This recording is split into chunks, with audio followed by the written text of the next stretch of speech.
Okay, Bob, let's start out by talking about what mental training is.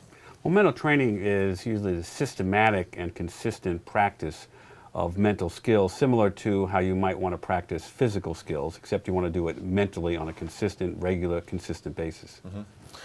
And so when you're thinking about an athlete who is practicing their physical skills, don't they, kind of get their mental practice while they're practicing their physical? It is possible that they can do that, but most athletes really don't. And coaches, unfortunately, don't, in again, a systematic way, try to teach that. So we try to teach specific mental skills that are associated with your physical skills. So you have to practice both your physical skills and your mental skills. So if you wanted to, learn how to deal with pressure, you'd have to practice what would you do, what relaxation technique, for example. Mm-hmm. So what kind of proof is there that mental training actually works? I mean, with my company, we track the progress that our clients make when they first come in. We do an assessment, and every month or so we do another assessment. So we know that there's improvement as far as their issues that they first come in on. But what does the research say about the effectiveness of mental training? Well, unfortunately, mental training is one of the most difficult things to track, these interventions. But there has been studies to do that, very controlled studies, a lot of times done over long periods of time. And there are a couple of these fancy terms, meta-analysis, but it's really looking at a series or a summary of a bunch of studies. And there have been a few of those in the literature, and it seems that somewhere in the vicinity of 80–85% of the studies show that mental training has been effective. And of course you have to know that you want to be able to do these skills in the proper way in order for them to be effective. But the literature does show that, the large amount of cases, 80–85%, mental training seems to work. Okay. And as far as the term effective, what would an athlete think that even means? I mean, when something's effective, does that mean that they're performing better, or does it mean that they feel better about, or both, or what do you think? Well, that's a good question, and different studies look at different kinds of things, and of course effective means different things to different athletes. For Usain Bolt, effective might be 1/10 of a second. Mm-hmm. For someone else, it might be, very, very different.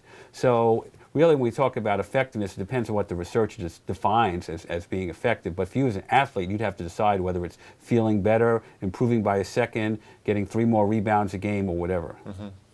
Yeah, that's probably the biggest question, isn't it? I mean, if an athlete is going to do something related to mental training, they want to know what the potential benefits are. Can you just maybe kind of give maybe like an overview of what the most common benefits of mental training are?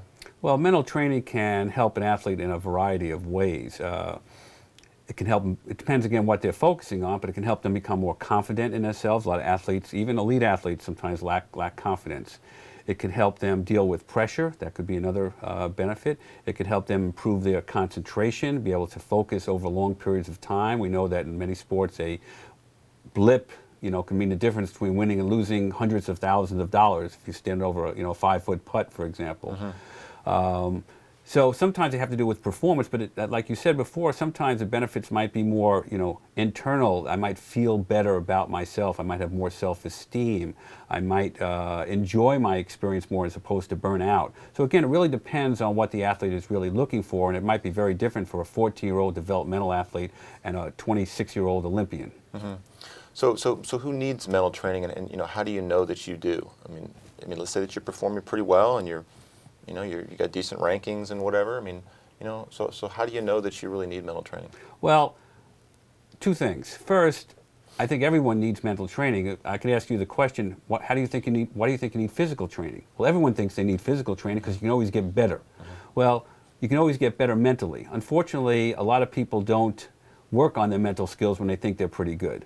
We generally see people when they have a problem. I choke under pressure. I lose my concentration. I lost my motivation. So a lot of times, really, it's athletes who have an issue or a problem where we see them, and then they know they need mental training. But really, for people in the area, they'd say, you need mental training all the time because you need physical training all the time. Mm. So now it's almost like you need a whole team now. I mean, you need a physical trainer, you need a mental trainer, you need a fitness person, maybe you need a masseuse. I mean, is this practical? I mean, reasonable? it's not practical for the average athlete, for sure. I mean, if you look at the high-level elite athletes, you see them with an entourage of people. Of course, they have millions of dollars to spend.